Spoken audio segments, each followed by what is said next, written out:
हरिः ओं श्रीगुरुभ्यो नमः अभ्रमं भङ्गरहितम् अजडं विमलं सदा आनन्दतीर्थमतलं भजेतापत्रयाभं मिथ्यासिद्धान्तदुद्ध्वान्तविध्वंसनशिक्षणः जयचित्तागतनिर्भासतां नो हृदम्बरे पूज्याय राघवेन्द्राय सत्यधर्मरताय च भजताङ्कल्पवृक्षाय नतां कामधेनवे आपादमपर्यन्तं गुरूणामाप्तिं स्मरेत् तेन विघ्नाः प्रणश्यन्ति सिद्ध्यन्ति मनोरथाः हरिः ओं श्रीगुरुभ्यो नमः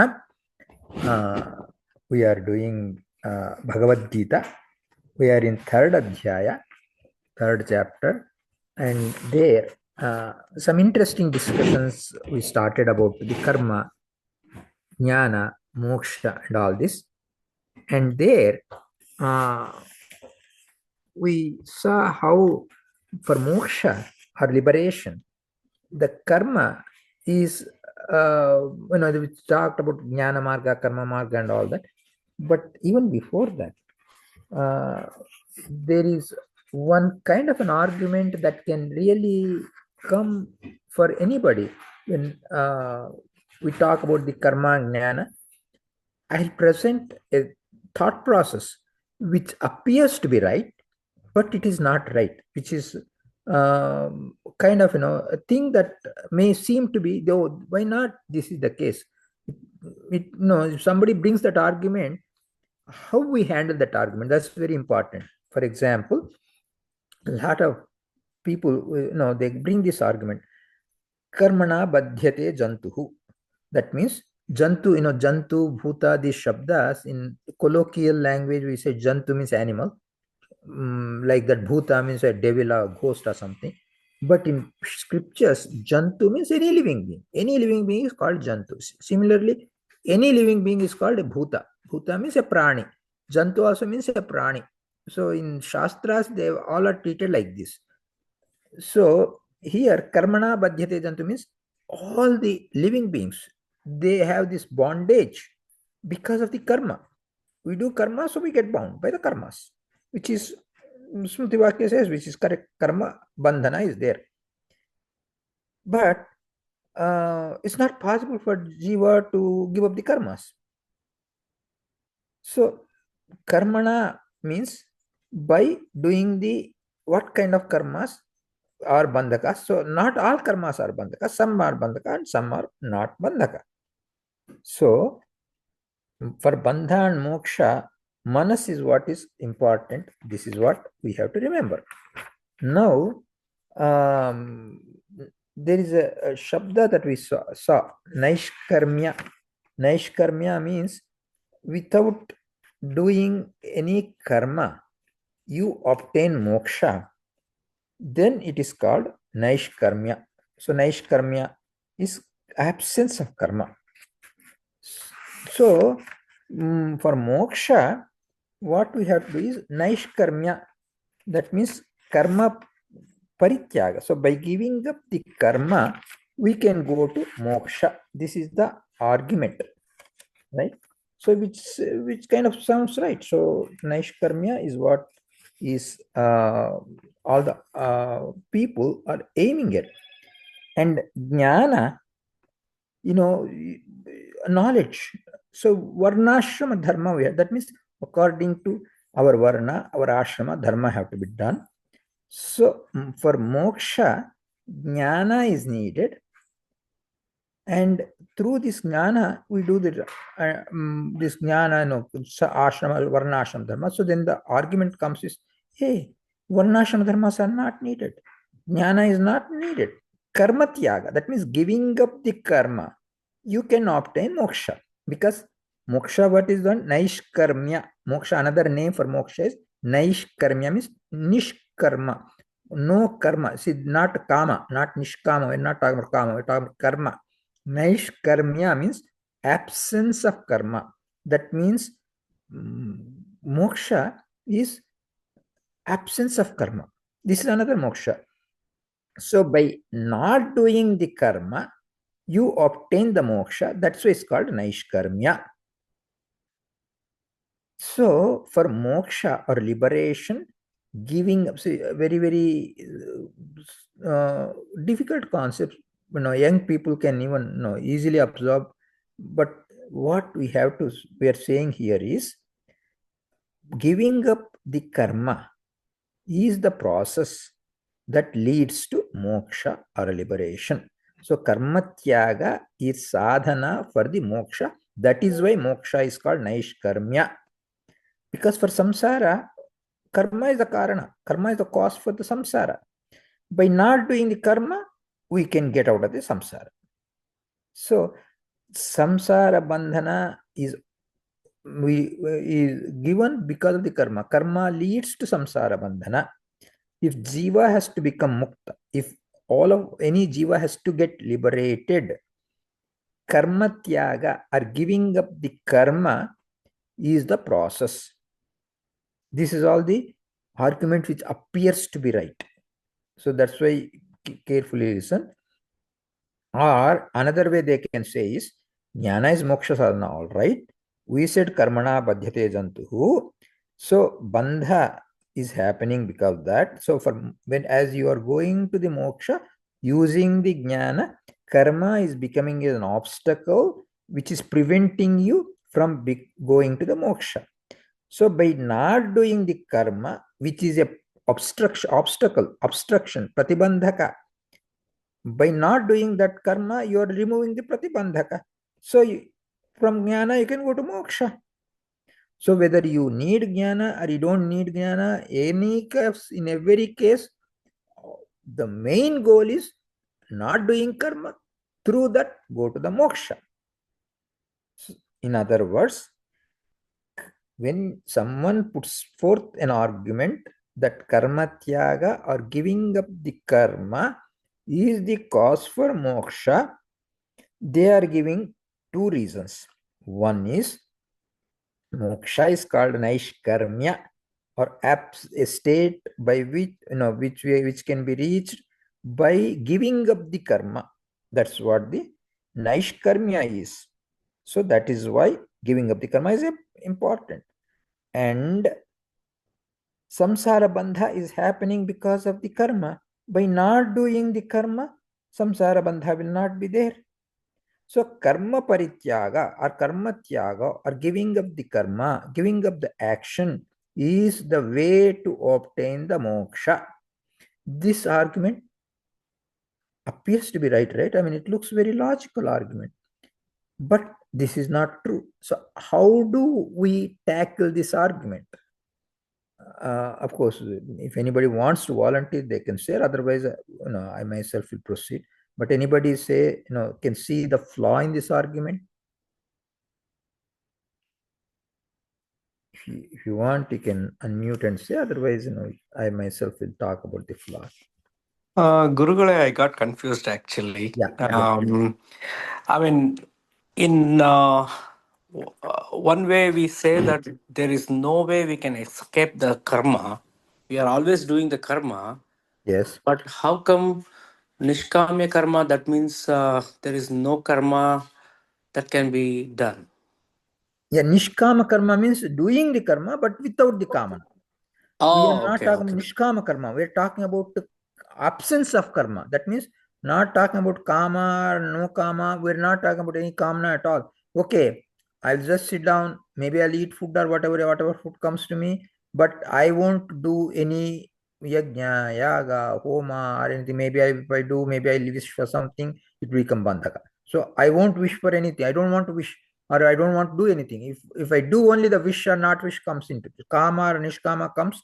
If I do like in a jnaya, karma, something you do, then the question of kama, nishkama, all this comes. I won't do anything. Maybe I'll just eat food and sleep, and so I'll totally abstain for all karmas. That's what we're talking about. We're not talking about kama or nishkama or whatever. I won't do anything. I won't do yajna, yaga, homa, puja, nothing. I won't do anything. I'll exhaust the karma. So I just won't do any karma because that is nishkarma. Nishkarma. That means I'll just stop doing everything. I won't do any activity. That's what we're talking about. We're not talking about any kama, nishkama, or anything.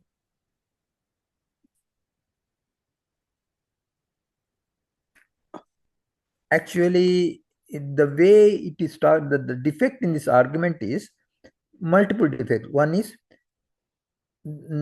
okay, karma is bandhaka and all that.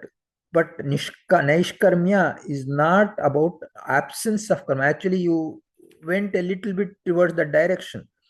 Is Kamya karma parityaga only. That means the Naishkarmya, the moksha, that means the name for the moksha is Naishkarmya, means it is not total absence of karma.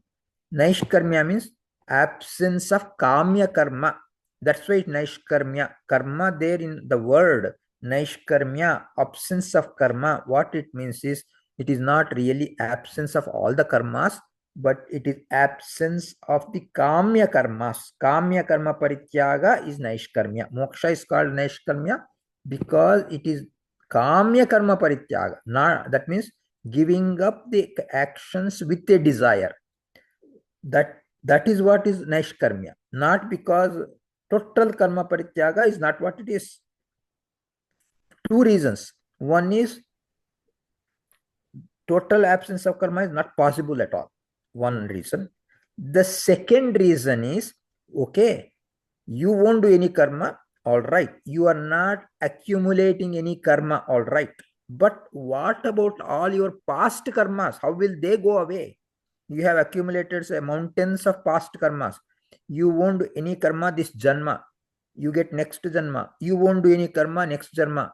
Like that, you go janma after janma. You won't do any karma. But what about all the past karmas? How will they go away? They're still there.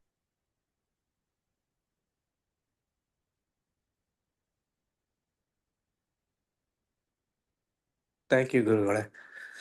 So, even if I'm not doing any karma with desire, so you brought up the same point. There is karma from the past janmas, so that is still going to be there, and until you reach aparoksha, Uh, where Hello? the I got disconnected. I think I came back now. So, can you hear me now?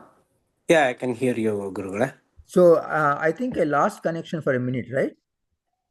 We were able to hear you all Oh, throughout. Yeah. okay, okay. So you're able to hear me? Okay. Good. Mm-hmm. Yeah. So you didn't lose me. Okay.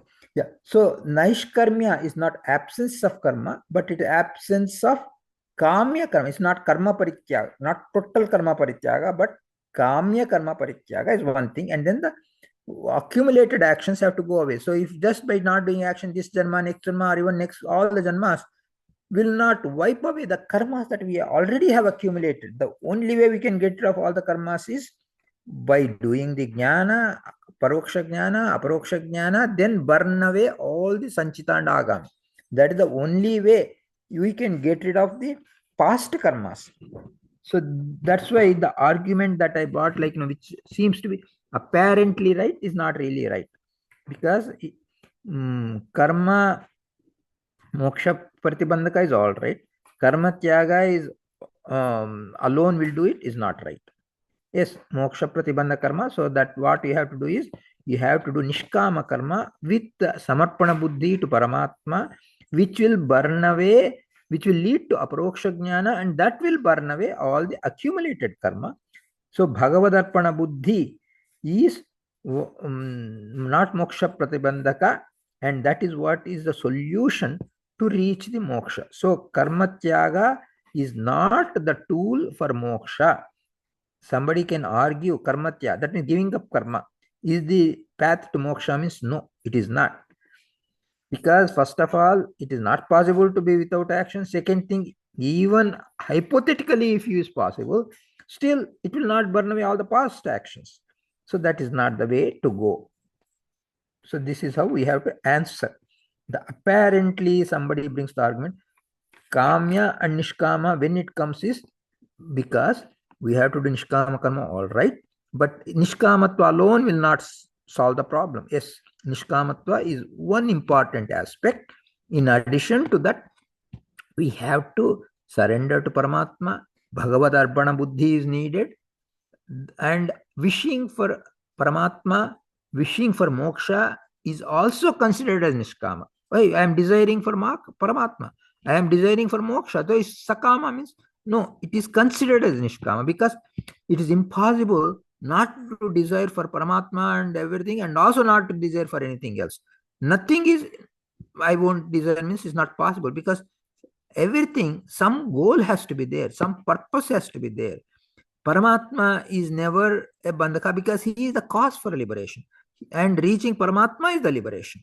So that is important, and that way we have to approach that way only. Then we will not be bound by any karma. Karma will not bind us, and we have to remove all the previous karma bandha. Only way it can be done is by doing the nishkama karma along with. That's why called Nivrutta karma. Nivrutta means Nishkama karma with jnana, along with jnana. That is what is important, because as we talked about Good Samaritan, what about they? They do Nishkama, they don't wish anything. But still, it will not remove the bandha. They will get good result, they'll get benefit, they'll get nice, wonderful life, rich life, but they will be in samsara only all the time. They may have wonderful life in samsara, but that is not the goal, because samsara is still temporary. Reaching Paramatma should be the goal, not the happiness in samsara, getting better and better life I get and all that. Okay, the better in terms of richness is not what it is. The better in terms of knowledge is what it is important. So that is what we're talking about. That is, and then we talked about nakaschit kshanamapi jata tishtya karma kurte. It is not possible to remain without any action. Then we talked about karmendriya, jnanendriya, control. So basically, there any powerful way, in a powerful way, Krishna gives a solution. Suppose somebody controls all the karmendriyas and jnanendriyas, in the sense he won't do any bad things, does all the good things only, speaks nicely, but in the mind he is always, oh, I missed that, maybe I should have that. He always wishes for things.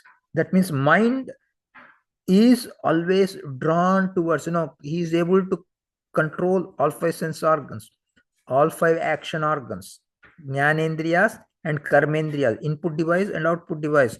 He controls everything. But the 11th one, the mind, manas, he always thinks of, oh, I want this, I don't know, I'm missing that, I don't know, I should, wish I had that. Suppose he's doing that, that is called mithyachara. Mithyachara, actually, the word that is used, mithyachara, that means he's all right, doing everything perfectly, but mind is always manasika bandhana is there. Kayika vachika bandhana is not there. He doesn't speak any evil. He talks nicely. He behaves nicely. He makes everybody happy. He doesn't see any bad things. He doesn't speak bad things. He doesn't taste bad things, and he doesn't smell bad things. Everything is nice, but mind is always running towards things. Then that is no good. Such a person is called mithyachara. So then what is to be done?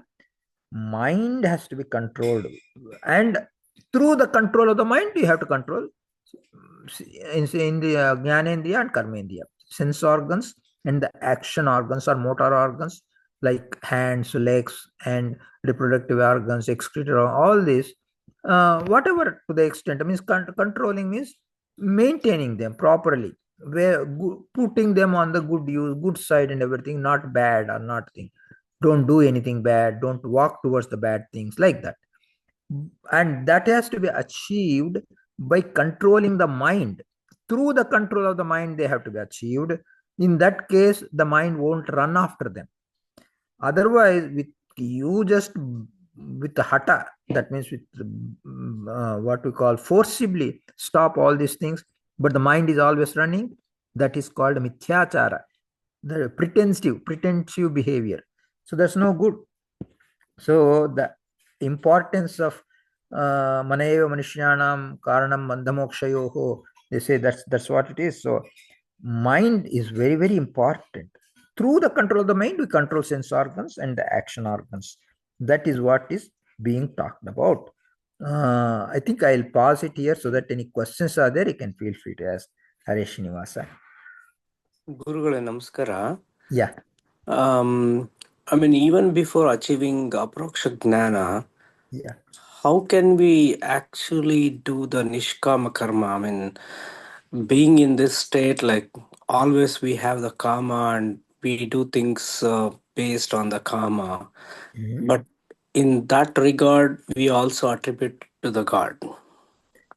Yes, this is how, see, it is not that the Nishkama karma is only for Aproksha Jnanis. Before Aproksha Jnana, how do we do Nishkama karma? Nishkama means, suppose we go for a job, for example. Hey, Nishkama, so don't wish for the salary, just go for the job, do it, don't do any karma. That's not what is meant. Nishkama means, what it means is absence of wrong kamanas. That means you anything that is like wrong kamana. How do we say wrong kamana?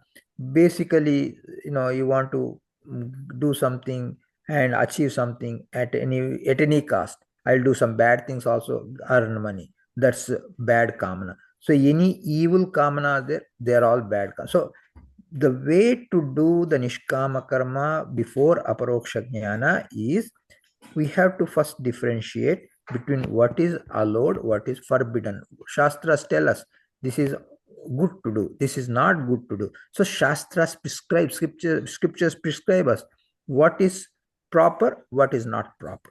As per the Shastra, what is not proper, we don't do it. As per Shastra, what's proper. And then Nishkama, Sakama, how we do, for example, one Laukik example, if we give Satyanarayana Vrata. Satyanarayana Vrata, we do, I do this to please the God and let him give whatever he thinks. That is becomes a nishkama. So same Satyana, but same Satyana, I want this promotion or I want this rise, I want this one. Some intention you do, it becomes a bandhaka because okay, you may achieve that result, all right, but it will become you desired for a materialistic aspect. But if on the other hand, you say, for the grace of the Lord, I am doing it, the God may give you the whatever that promotion or whatever we ask for, that Laukik thing will still come to you. But instead of having the desire for a materialistic thing, you desire for God. Okay, I want, that's why yadhitam tava bhaktanam asmakam nuhare hare tadashu karyam karyagna pralayar kayita prabha. Vadraj Swami gives one sloka. Because when we ask for something, what happens is we don't know what may come out of that thing. Maybe we get for some job, and because of the job, maybe some other harm may come to us. We don't know. So instead of asking for a specific thing, you go for the grace of the Lord. Then He knows what is the best thing for us. So He will put us in the right path, guide us, and give whatever is good and nice and necessary for us. So leave there. That's why Karmanyavadikar said that's what it's talking about. It is not saying that you won't get a phala for the karma. You don't have the adhikara for the phala. Like that, aparoksha jnana purva also, before aparoksha jnana, we nishkama karma is quite possible. It is not for only aproksha jnanis nishkama karma they can do. No, even a samanya person, ordinary person, can do nishkama karma if his goal is to please Paramatma. I just want to please Paramatma. That's all. Let Paramatma be happy with my actions. I won't ask for any specific thing. Specifically asking for a materialistic thing, it may yield us the materialistic results, but it will lead to a bandha. That's what it's talking about. Thank you, Gurugule. It's, very nicely explained, but as a common person, it's a very difficult situation to Yeah, really achieve, yeah. actually. As a common person, it's difficult, yes. But you go baby steps. Like you may not achieve Mhm. whatever optimal thing right at step one.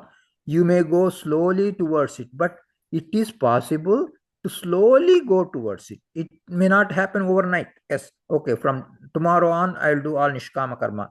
May not be possible. We do karma. You keep on reducing, reducing, reducing, then we realize it. Hey, even if I don't ask, Paramatma will give it to me. Why am I asking? This realization, if it comes, it will help us. That's true, Gurugule. Yeah, Thank you very much, Gurugule. sure, Namaskar. sure. No problem. Namaskar.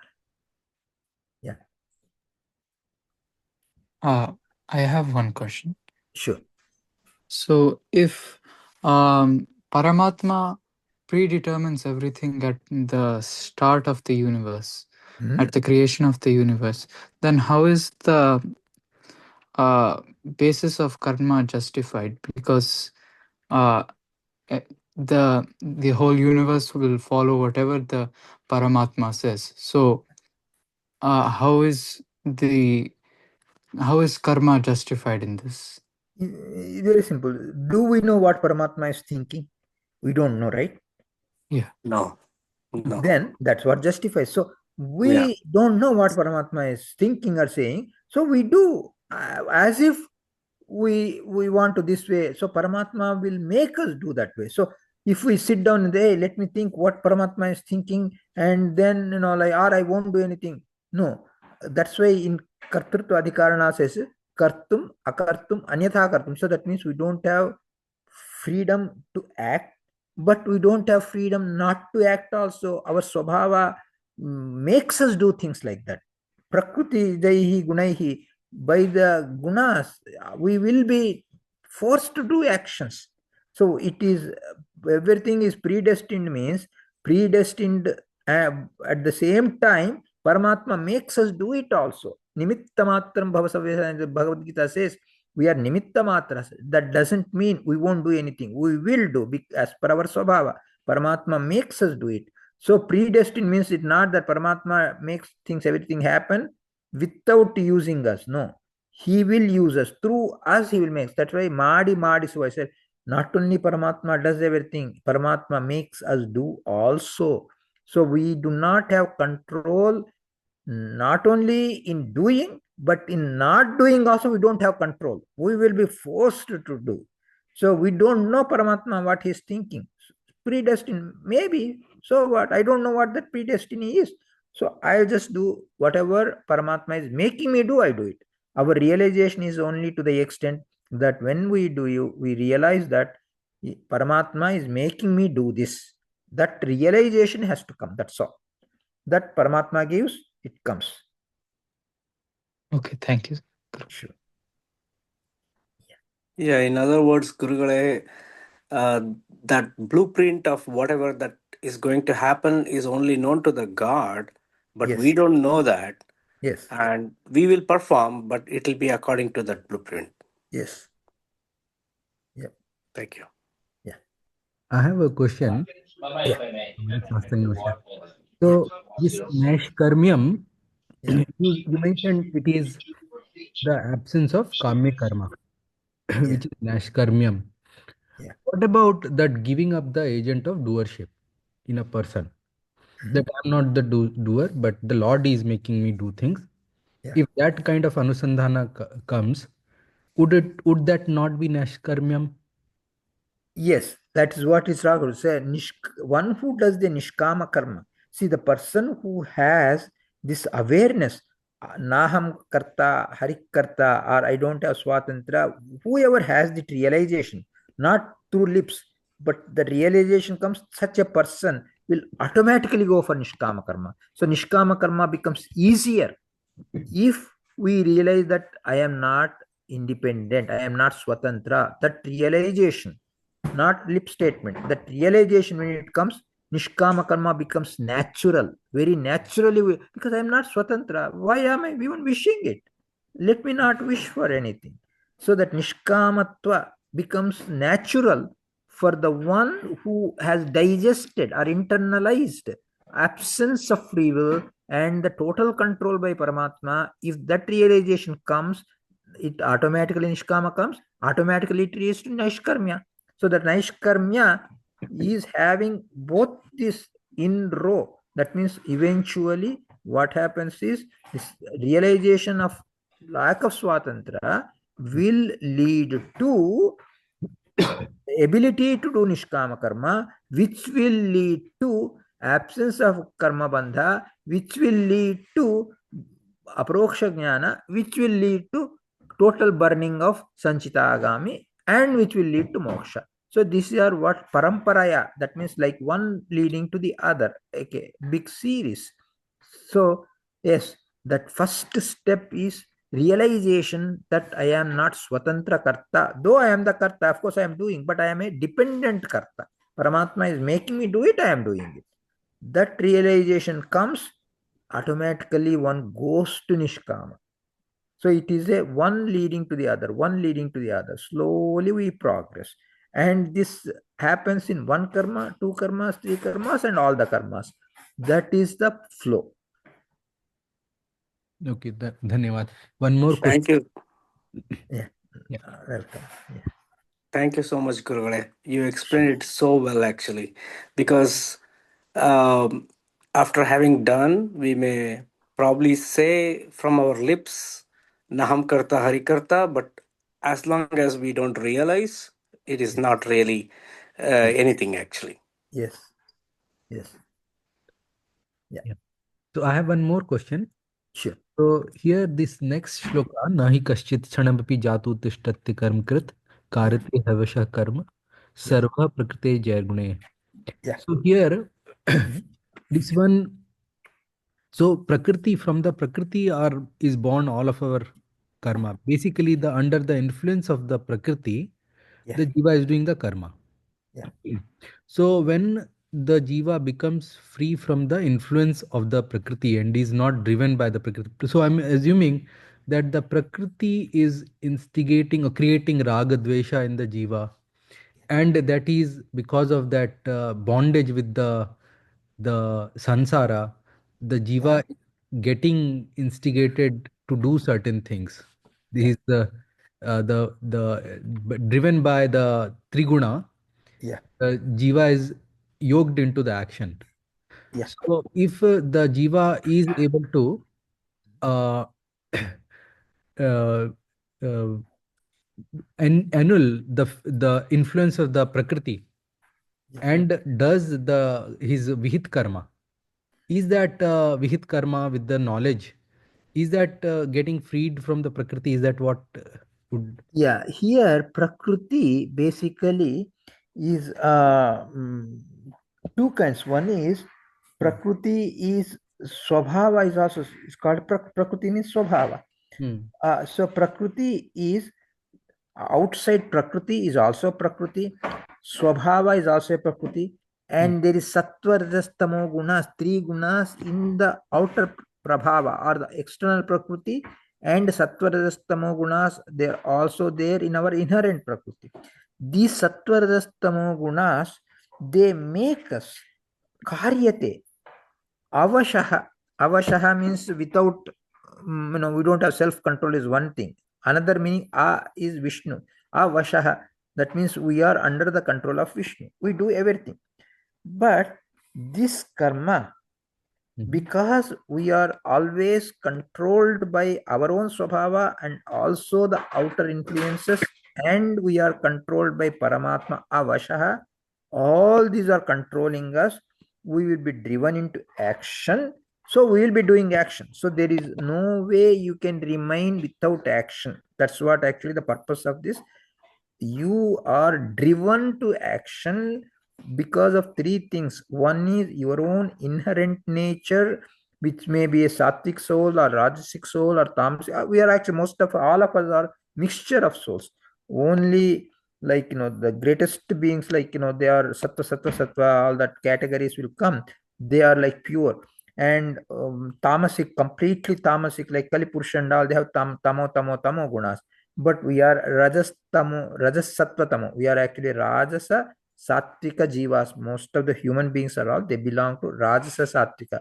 That means we have good amount of sattva, but it is driven by rajas. It's very small amount of rajas tamo gunas are there. So our own swabhava and external influences, they drive us into action. So we cannot remain. So what is the next goal? This realization that Naham Karta Hari Karta. That realization will help us to go towards the Nishkama Karma, which will go towards the acquisition of Jnana, which will go for Aparoksha Jnana. So the slow progress has to be achieved in spite of the fact, which is a fact, that we are driven by the Prakruti Janya Guna, Sattva Rajastamo Gunas in our own nature as well as outside. They drive us into action, they make us engage into action. But still, it is possible. Why? Because Avashaha, Paramatma's control, Paramatma is so Karunamaya, we realize his swatantra and our aswatantra, then that will help us in doing a nishkama karma with Bhagavad Arpana Buddhi. That will lead us to jnana and paroksha jnana and aparoksha jnana and eventually moksha in a gradual step-by-step process. Okay, dhanyavad. So there are three things you mentioned. Yeah. When we say prakriti, there are three different meanings to it. One is outside prakriti. The other one is sattva, rajas, tamo guna. Yeah. And third one is the jiva swabhava, which is the inherent nature of the jiva, which itself is a mixture of sattva, rajas, and tamo guna. Yes. Is that correct? Yes. And in fact, I don't want to confuse more, but eventually in one place, Prakriti, Paramatma himself is called Prakriti because Prakarshena Karoti, one who does everything extraordinary fashion. That's why even he is called a Prakriti. That's why it's Avashaha, Avashaha. We are under the control of the Paramatma Namaka Prakriti, Prakriti Namaka Paramatma. We are under his Vasha, Avasha. So that is also there embedded in that. So what is the difference between the outside prakriti and sattva, rajas, tamo guna? Actually, outside sattva, rajas, tamo gunas are basically, it can be in outside prakriti or it can be basically that is name given for behavioral patterns. So the behavioral pattern can be influenced by outside. So sattva, rajas, tamo gunas are basically whatever are there in the outside prakriti or in so basically that sattva, rajas, tamo gunas are describing the process, the effects, what it is, whether it's a positive effect, completely positive, completely negative, or in the middle. That is what sattva, rajas, tamo gunas are, because we call sukshma sattva, rajas, tamo, our own inherent nature, swabhava, sattva, rajas, tamo gunas are called sukshma sattva, rajas, tamo gunas. The prakriti sattva, rajas, tamo gunas are called sthula sattva, rajas, tamo gunas. So the name is still same. That's why it's confusing because hey, sattva, rajas, tamo means what are we talking about? Are we talking about swabhava or are we talking about nature? Means both have sattva, rajas, tamo gunas. And the behavior, the shraddha, our shraddha, yat shraddha sadeva jivaha. So in actually in 70, 18 chapter becomes whatever shraddha is there, that's how the jiva is called. If jiva is sattvika shraddha, it's called sattvika jiva. If the jiva has rajasika shraddha, it's called rajasika jiva. If the jiva has tamasika shraddha, it's called tamasika jiva. So sattva, rajas, tamo gunas can be in our own nature or it can be external nature. Right. Dhanyavad. Namaskar. Namaskar. So we'll say the prayer. Prata prabhuti sayantam sayadi prataram tata yatkaromi jagannatha tadastu tava pujanam prata kaladikam karma nitya naimittikam tata keshavaradhanarthaya karishyeham tavagnyaya. Hare Srinivasa. Hare Srinivasa. Sastang namaskar. Hare Srinivasa, namaskara Gurugale. Hare Hare Srinivasa. Srinivasa. Namaskar. Hare Srinivasa. Namaskaram. Namaskar. Namaskar. Namaskar.